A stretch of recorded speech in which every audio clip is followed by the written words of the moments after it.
দেখুন, মাইন্ড বা মন ডিনোট করে বা প্রভাবিত হয়, আমাদের মন প্রভাবিত হয় মেনলি 5টা ফ্যাক্টরের ওপর আমাদের মন বিশেষভাবে প্রভাবিত হয়। তার মধ্যে প্রথম যেটা হচ্ছে সেটা হচ্ছে প্লেস, মানে আপনি কোন জায়গাতে রয়েছেন। স্থান এমন একটা জায়গা, মানে জিনিস, যেটা আপনার মাইন্ডের ওপর ভীষণ মাত্রায় প্রভাব ফেলে। আপনি কোনো আশ্রমে গেছেন, সেখানে একটা ডিভোশনাল এনভায়রনমেন্ট পেয়েছেন, সবাই চিন্তা করুন, সেখানে সবাই ধ্যান করছে, তপস্যা করছে, জপ করছে, সেখানে সৎসঙ্গ চলছে এবং কিভাবে আপনি জীবনে উন্নতি করতে পারবেন, ডিপ্রেশন কাটাতে পারবেন, এই ধরনের আলোচনা চলছে। এখানে গিয়ে আপনার মানসিক কিন্তু একটা পরিবর্তন হবে, মনের উপর একটা প্রভাব ফেলবে। এবার আপনি কোনো পার্টিতে গেছেন, ডিস্কে গেছেন, সেখানে নাচ করছেন, নাইট ক্লাবে গেছেন, সেখানে গিয়ে আপনার মাইন্ডের প্রভাব ফেলবে। সুতরাং কোন জায়গায় আপনি আছেন, কোন প্লেসে আছেন, সেটা কিন্তু ভীষণ মাত্রা ইম্পর্টেন্ট আপনার মাইন্ডের ওপর প্রভাব ফেলার জন্য। ইভেন দেখা গেছে যে আপনি আপনার বাড়িতে বিভিন্ন ঘরে যাবেন, 5 মিনিট করে বসবেন,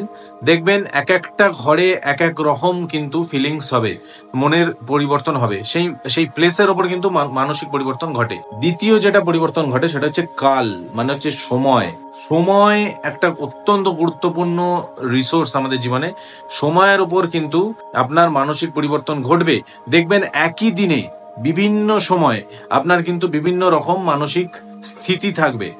ইভেন একই বছরের বিভিন্ন মাসে বিভিন্ন রকম মানসিক স্থিতি থাকবে, একই মাসের বিভিন্ন দিনে বিভিন্ন ধরনের মানসিক স্থিতি থাকবে। আপনারা পরীক্ষা করে দেখুন, মিলিয়ে নিন ব্যাপারগুলো। এবং থার্ড যেটা হচ্ছে সেটা হচ্ছে খাবার। আপনি কি খাদ্য গ্রহণ করছেন তার উপর কিন্তু আপনার এফেক্ট থাকবে আগামী কয়েকদিন। আপনি যদি খুব রিচ খাবার খান, তার এফেক্ট আগামী কয়েকদিন থাকবে, এবং সেই যে শরীরের ওপর এফেক্ট থাকবে সেটা আপনার মনেও কিন্তু পড়বে। আপনার খাদ্য গ্রহণের ওপর, খাদ্য বা ফুড ইনটেকের ওপর আপনার কিন্তু মানসিক স্থিতি কিন্তু পরিবর্তন হয়। এই জন্য যারা সাধু বা যারা তপস্যা করছেন, এরা অল্প খাদ্য গ্রহণ করে, স্বল্প আহার করেন, যাতে বিশেষভাবে শরীর এবং মনকে প্রভাবিত না করতে পারে। চতুর্থ যে জিনিস সেটা হচ্ছে পাস্ট কর্ম। আগে, মানে পূর্বে আপনি যে কর্ম করেছেন তার উপর কিন্তু আপনার মানসিক পরিবর্তন বর্তমানে হতে পারে এবং হয়। পূর্বে আপনি এমন কোনো কর্ম করেছেন যেটা চিন্তা করে আপনি বর্তমানে কষ্ট পাচ্ছেন, মানসিক পরিবর্তন ঘটছে। পূর্বে এমন কোনো কর্ম করেছেন যেটা চিন্তা করে আপনি বর্তমানে ডিপ্রেশনে চলে যাচ্ছেন, মানসিক পরিবর্তন ঘটছে। পাস্ট কর্মের উপর মনের পরিবর্তন ঘটে।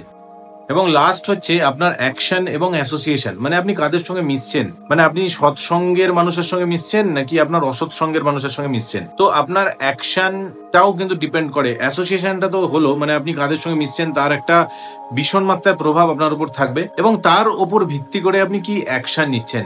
আপনি কারোর উপর রেগে চেঁচামেচি করে দিচ্ছেন, বা কাউকে দুটো চর মেরে দিচ্ছেন, কি কাউকে আপনি দান করছেন, দুটো লোককে আপনি খাওয়াচ্ছেন, এই অ্যাকশনের উপর আপনার মানসিক পরিবর্তন হবে।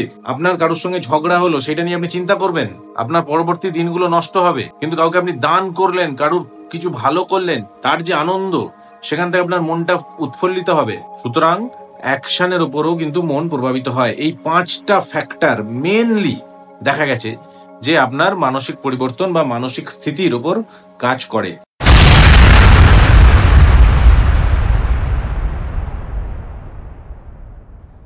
তো এইখান থেকে মুক্তি পাওয়ার উপায় দেখুন, এই যে 5টা ফ্যাক্টর আমি বললাম, স্থান, কাল, খাদ্য, পূর্বকর্ম এবং আপনার অ্যাসোসিয়েশন এবং অ্যাকশন, এই 5টা জিনিস ডেফিনেটলি আপনি অ্যাভয়েড করতে পারবেন না। এগুলো ঘটবেই এবং তার ফলে আপনার মানসিক পরিবর্তন ঘটবে। মন হচ্ছে, মনের মধ্যে যে বিভিন্ন নেগেটিভ চিন্তা, সেগুলো হচ্ছে জার্মসের মতো, আপনি সেগুলোকে কোনোভাবেই দূর করতে পারবেন না। বাতাসে যে জার্মস ঘোরে, আমরা কি দূর করতে পারি না। তো এখানেই দরকার একজন অ্যাস্ট্রোলজারের, একজন গুরুর আপনার প্রয়োজন, যিনি আপনাকে সঠিকভাবে গাইড করবেন। কিভাবে করবেন দেখুন, আমি একটা ছোট্ট গল্প বলছি, তাহলে আপনারা বুঝতে পারবেন ব্যাপারটা। ধরুন আপনি রাস্তা দিয়ে যাচ্ছেন এবং প্রচন্ড ঝড় বৃষ্টি হচ্ছে, রাস্তায় প্রচন্ড ঝড় বৃষ্টি, এত ঝড় বৃষ্টি হচ্ছে, মানে সেখানে মানুষ থাকতে পারছেন, আপনি ভিজে গেছেন একদম, এবং সেখানে প্রচন্ড দুর্যোগ দেখতে পাচ্ছেন, এবং মনে প্রচন্ড আপনার ভয় ক্রিয়েট হয়েছে যে এই দুর্যোগ দেখে। এমন সময় কি হলো, আপনি 2 পা এগোলেন, এগিয়ে দেখলেন একটি বাড়িতে আলো জ্বলছে, একটি বাড়ি আপনি দেখতে পেলেন, এবং সেই বাড়ির আপনি ভাবলেন যে সেখানে আর তো কোনো জনবসতি নেই, প্রচন্ড বৃষ্টি হচ্ছে, যারা ছিল সবাই ভিজে গেছে, নিজেও ভিজে গেছেন, একটি মাত্র বাড়ি আপনি দেখতে পেয়েছেন সেই দুর্যোগের রাতে, এবং সেই বাড়িতে গিয়ে আপনি নক করলেন এবং সে বাড়ির যিনি মাস্টার বা যিনি ওনার, তিনি বাড়ির দরজা খুললেন এবং সেখানে দুর্যোগের কথা বলে আপনি সে বাড়িতে প্রবেশ করলেন। বাড়িতে প্রবেশ করার পর আপনাকে সঠিক বস্ত্র দেওয়া হলো যাতে আপনি সেটা চেঞ্জ করতে পারেন, এবং খাদ্য দেওয়া হলো, গরম পানীয় দেওয়া হলো, আপনি সেগুলো পান করলেন এবং খাবার গ্রহণ করার পরে নিজেকে অনেকটা কমফোর্টেবল পজিশনে নিয়ে গেলেন, এবং সেই বাড়ির জানলা থেকে, ভালো করে বুঝবেন, সেই বাড়ির জানলা থেকে আপনি বাইরেটাকে দেখেছেন।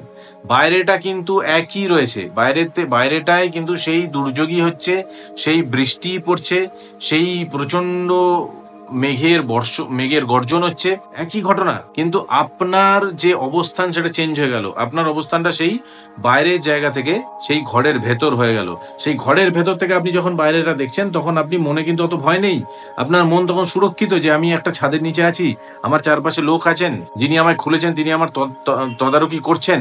তখন আপনি কিন্তু বাইরের দুর্যোগটা দেখে আর ভয় পাচ্ছেন না, তখন আপনি বাইরের দুর্যোগটা দেখে কিন্তু আপনি শিহরিত হচ্ছেন না, তখন কিন্তু আপনার মনে শান্তি আছে, মনে একটা সাহস এসছে। ঠিক এইভাবেই আপনি যদি জীবনের রাস্তায় ভয় পান, জীবনের রাস্তায় যদি আপনি প্রচন্ড ভীত থাকেন, সবসময় ভয় আপনার মধ্যে, তার মানে আপনি সঠিক গুরু বা সঠিক অ্যাস্ট্রোলজারের সন্ধান পাননি। অ্যাস্ট্রোলজাররা কিন্তু গুরু, তারা দশা দেখে, আপনার সময় দেখে আপনাকে গাইড করবে, সঠিক অ্যাস্ট্রোলজার। তো আপনি যদি জীবনের রাস্তায় এরকম দুর্যোগের মধ্যে পড়েন, আপনার কিন্তু একজন গুরু বা অ্যাস্ট্রোলজারের সন্ধান কিন্তু পেতে হবে, যিনি আপনাকে সেই বাড়ির মতো একটা শেল্টার দেবেন, আপনাকে গাইড করে দেবেন, প্রোটেক্ট করে দেবেন, যাতে আপনার মন থেকে সেই ভয় ভীতিগুলো দূর হয়। এইভাবে মানুষ কিন্তু মানসিক যে পরিবর্তন আমাদের ডেইলি লাইফে হয়ে থাকে সেখান থেকে উত্তীর্ণ হতে পারেন, কারণ এটা অ্যাভয়েড করার কোনো রাস্তা নেই। আপনি এই জার্মসের মতো মানুষের নেগেটিভ চিন্তা অ্যাভয়েড করতে পারবেন না, কিন্তু গুরুর সান্নিধ্যে গিয়ে, অ্যাস্ট্রোলজারের সান্নিধ্যে গিয়ে আপনি এখান থেকে সেই ভয়টাকে দূর করতে পারেন। এত বড় কাজ কিন্তু অ্যাস্ট্রোলজাররা আপনার হয়ে করতে পারে।